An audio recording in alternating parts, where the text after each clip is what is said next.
Hey, how's it going, guys? Lately I've had people asking me which one is a better buy, the RCA Viking Pro or the Galileo Pro. I'd like to call this series the Battle of the Budgets, where I compare cheap electronics together and see what could be a better buy and what I would personally pick.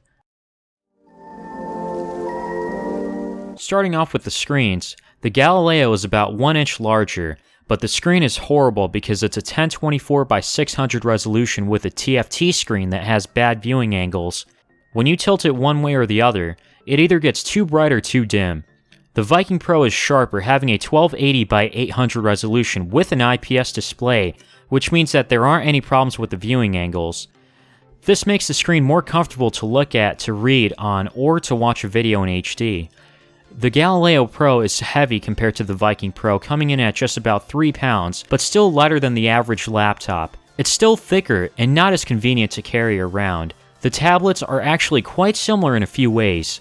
You have all the ports and buttons located on one side, and there's a microSD card slot, but you can only transfer apps onto it with Android 6.0 that the Galileo Pro has, but I heard there's a newer Viking Pro model with Android 6.0 that I'll talk about later on. They both have 2 megapixel rear and 1 megapixel front cameras that are poor in quality. However, the rear camera may be tolerable enough to take a picture on notes for class. The specs are quite similar as they're both running a MediaTek MT8127 quad-core processor with 1GB of RAM, and I don't know what the Viking Pro's GPU was, but the Galileo had an ARM Mali 450MP GPU.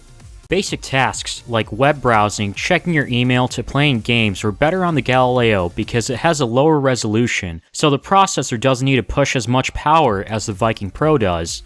The battery life on these tablets were about the same. I got through a whole day at 5 hours of on-screen time. With more heavy use like continuous gameplay, it would probably be about 4 hours. When it comes to school, the Viking Pro would be a better pick because it's thinner and lighter to carry around, with a sharper screen to watch videos and do basic tasks such as light web browsing or typing up documents. Now, the newer version of the Viking Pro I heard is a lot similar to the Viking Pro I used, but the major difference here is that it runs Android 6.0. I'm not 100% sure about all the differences, but I'll have a link in the description as to where you can get it.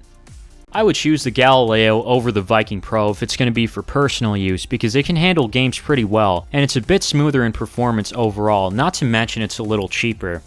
The big screen is still enjoyable to watch videos if you place it in tent mode farther away, and I found it more fun to play on a bigger screen. You can also type up documents on here, and I kind of prefer the keyboard on this because it's almost the size of a laptop, making typing much more easy. But at the same time, I don't think it's convenient to carry around something bulky and heavy, so I'd use this mostly at home. Feel free to leave a like and subscribe for more.